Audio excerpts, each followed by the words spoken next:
8 साल का मासूम मनीष आंखों में आंसू लिए अपनी छोटी बहन को गोद में थामे खड़ा रो रहा था। तभी खांसते हुए उसकी माँ ने उससे कहा, मनीष बेटा, मेरा जाने का वक्त आ गया है और मेरे जाने के बाद अब तुझे ही अपनी दोनों बहनों का कन्यादान करना होगा। वादा कर बेटा। मैं वादा करता हूँ माँ, मैं अपनी दोनों बहनों का अच्छे से ध्यान रखूंगा और अच्छे से उनकी शादी करवाऊंगा। तभी मनीष की बीमार माँ जोर जोर से सांस लेने और खांसने लगती है। माँ तुम चिंता मत करो, मैं अभी डॉक्टर को बुलाकर लाता हूँ। बाहर तेज बारिश हो रही थी। मनीष बारिश में ही डॉक्टर के क्लिनिक पर निकल पड़ता है, लेकिन क्लिनिक बंद होता है। फिर जब वो घर लौट कर आता है तब तक उसकी माँ अपनी बीमारी और गरीबी से लड़ते हुए सदा सदा के लिए आंखें बंद कर चुकी होती है। हे भगवान, ये तूने क्या किया? पहले तूने हमारे सर से बाप का साया छीन लिया और अब माँ को भी मुझसे और मेरी बहनों से छीन लिया। रजनी के मरने के बाद उसके घर में मुखिया आता है। राम राम राम राम, न जाने किन गरीबों को मैंने अपना घर किराए पर दे दिया। एक तो ये गरीब, ऊपर से मनहूस। पहले ये बच्चे अपने बाप को खा गए और अब अपनी माँ को भी मार डाला। अरे ओ जग्गा, हरिया, बाहर उठाकर फेंको इन सबको। बाहर तेज बारिश हो रही होती है। मुखिया के गुंडे उन बच्चों के साथ ही रजनी की लाश को उठाकर बाहर फेंक देते हैं। बाहर खड़ी भीड़ तमाशा देख रही होती है, लेकिन कोई भी उनकी मरी हुई माँ को कंधा नहीं देता और सब वहाँ से चले जाते हैं। बेचारा मनीष सबसे गिड़गिड़ाता रहता है, कोई मदद करो हमारी, कोई हमारी माँ की लाश को कंधा दे दो। सभी मुंह फेर कर वहाँ से चले जाते हैं। फिर मनीष की बड़ी बहन जो कि 5 साल की होती है उससे कहती है, चलो भैया, कोई हमारी मदद नहीं करेगा, हम ही माँ की लाश को अग्नि देते हैं। फिर मनीष ने अपनी माँ की लाश को थैले में रखकर शमशान ले जाकर उसकी चिता को आग लगा देता है।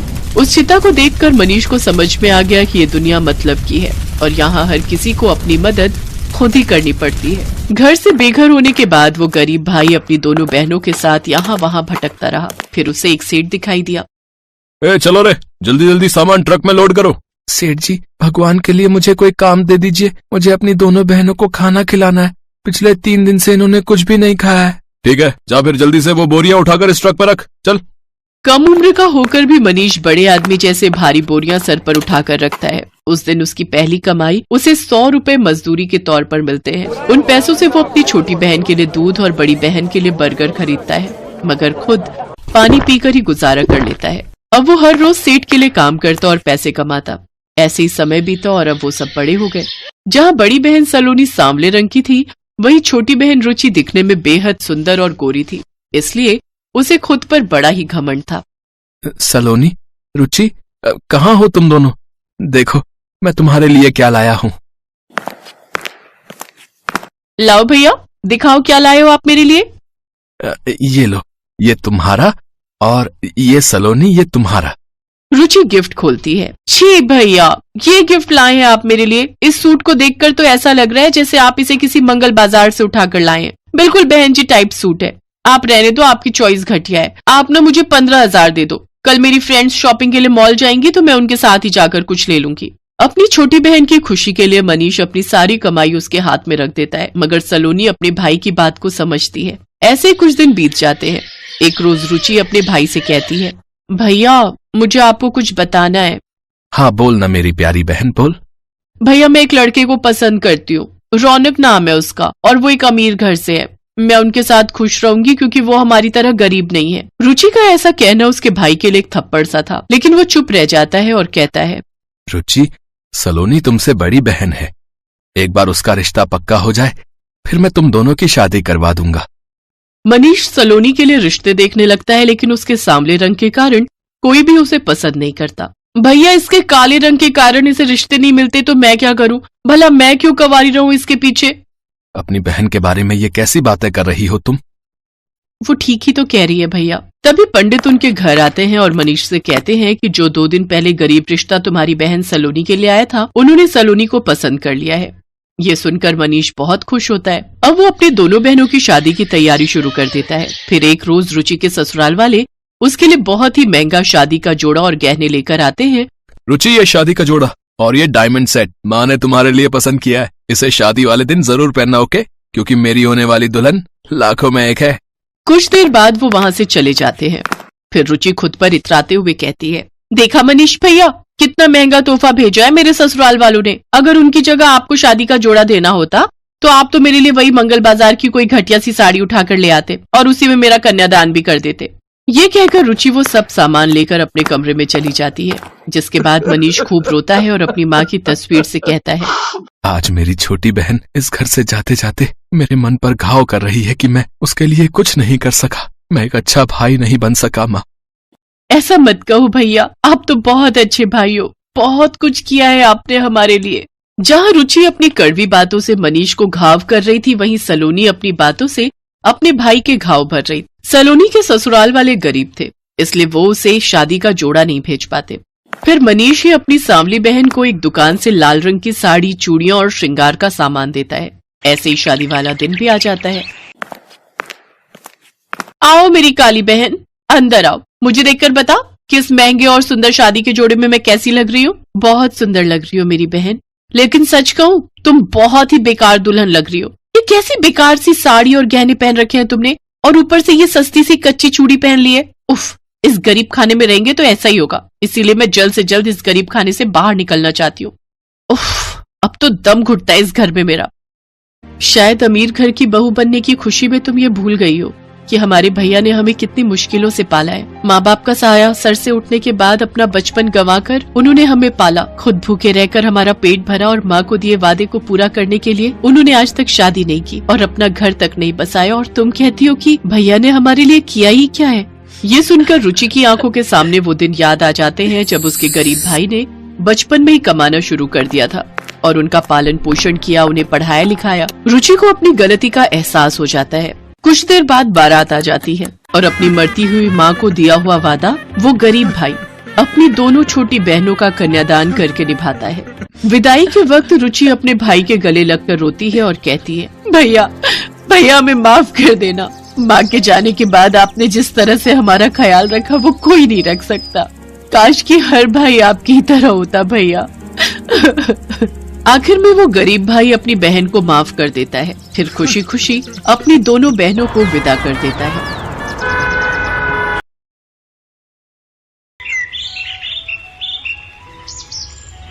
सीतापुर गांव के जमींदार किशन सिंह की बेटी मनीषा बहुत ही अकड़ वाली थी, इसलिए वो गांव की सभी लड़कियों के सामने बहुत घमंड में रहती थी। उन्हीं में से एक लड़की गौरी, जो जमींदार के खेतों में काम करने वाले एक गरीब किसान की बेटी थी। मनीषा उसे भी अपने सामने कुछ नहीं समझती थी। जब देखो वो गौरी पर हुक्म चलाती रहती थी। गौरी, सुबह से तुझे कितने बुलावे भेजे, तू आई क्यों नहीं? चल ये पकड़ मेरा थैला, मुझे बाजार जाना है। मुझे अपने लिए चूड़ी, बिंदी, पाउडर वगैरह वगैरह वगैरह बहुत कुछ खरीदना है। अभी? पर अभी तो मुझे रोटी बनानी है, थोड़ी देर बाद चले?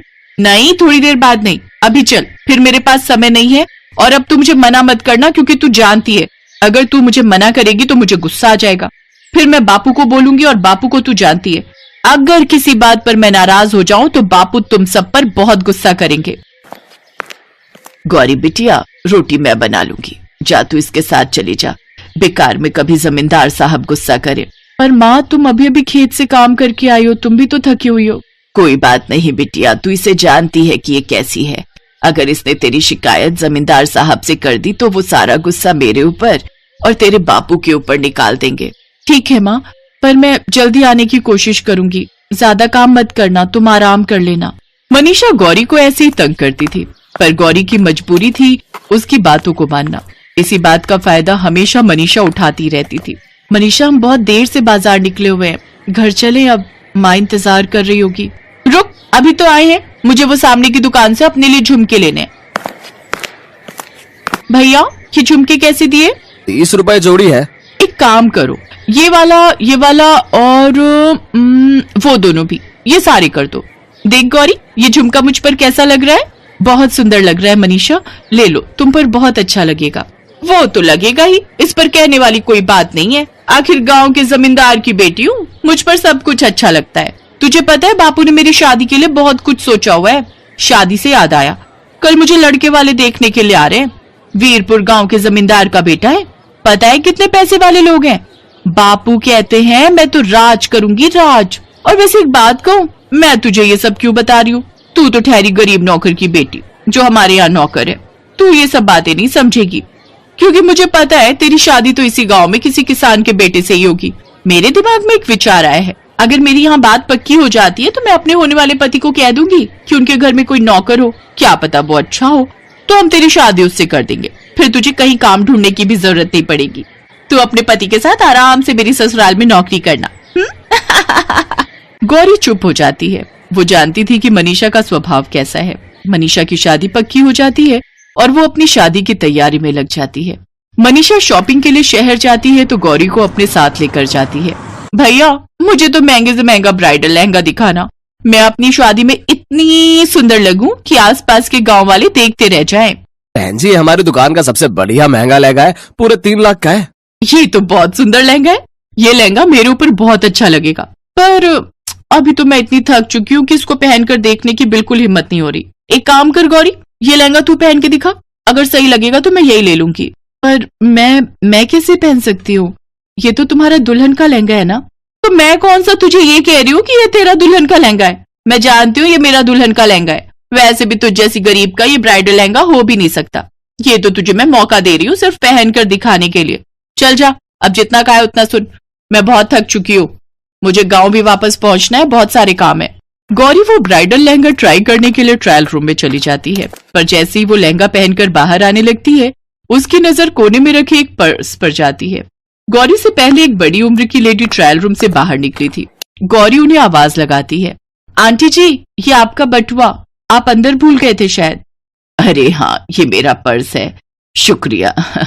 उम्र के साथ साथ याददाश्त भी कमजोर होती जा रही है।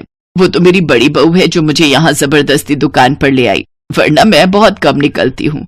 तुम्हारा क्या नाम है बिटिया? जी, मेरा नाम गौरी है।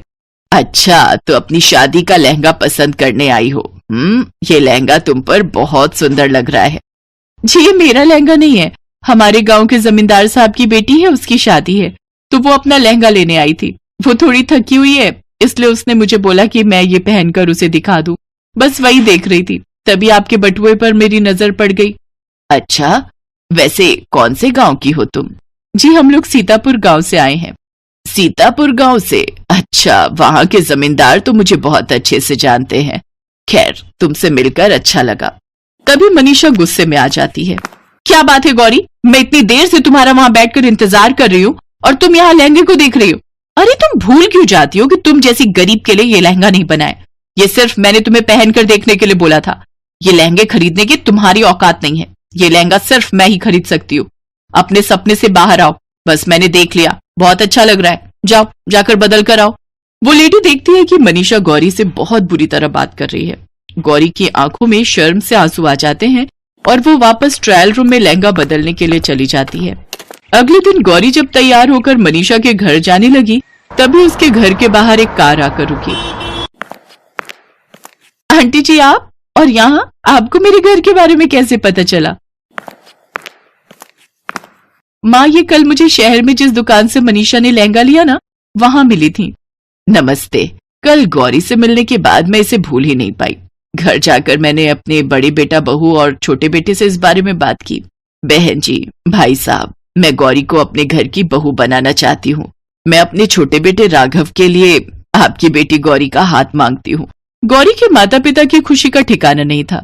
शहर के इतने बड़े अमीर खानदान से उनकी बेटी गौरी का रिश्ता आया था। राघव को भी गौरी बहुत पसंद आती है और यकीनन गौरी देखने में सुंदर भी बहुत थी, मानो कीचड़ में कमल। राघव और गौरी का रिश्ता तय हो जाता है।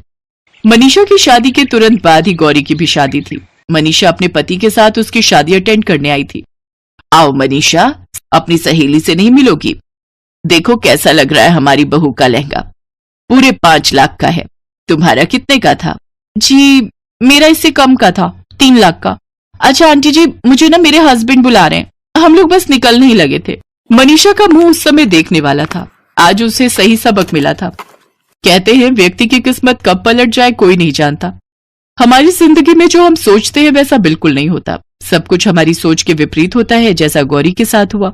जिस ब्राइडल लहंगे को पहनने की उसने जीवन में कामना भी नहीं की थी, उसके अच्छे कर्मों के कारण आज उस ब्राइडल लहंगे के साथ साथ ढेरों ऐशो आराम के सुख, अच्छा पति, अच्छा ससुराल, सब कुछ उसकी अच्छी किस्मत के कारण उसे मिल गया था।